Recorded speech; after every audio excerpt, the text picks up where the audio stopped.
ដោយយើងជួបរួចហើយអញ្ចឹងទេយើងត្រូវបរិញ្ញកិច្ចការងារស្នូលរបស់យើងគឺបន្តការងារផ្សព្វផ្សាយតទៅទៀតនៅក្នុងសហគមន៍ជាសហគមន៍ត្រូវយល់ដឹងពីបញ្ហាគ្រឿងញៀន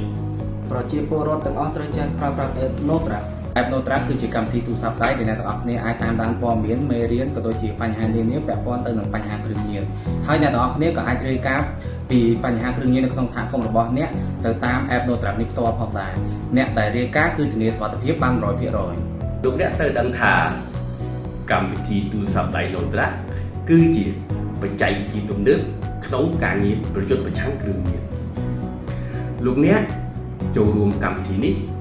គឺអាចកំណត់នៅជួបវាសនាអ្នកគ្រួសារអ្នកហើយនឹងសហគមន៍របស់លោកអ្នកពេលអ្នកប្រើប្រាស់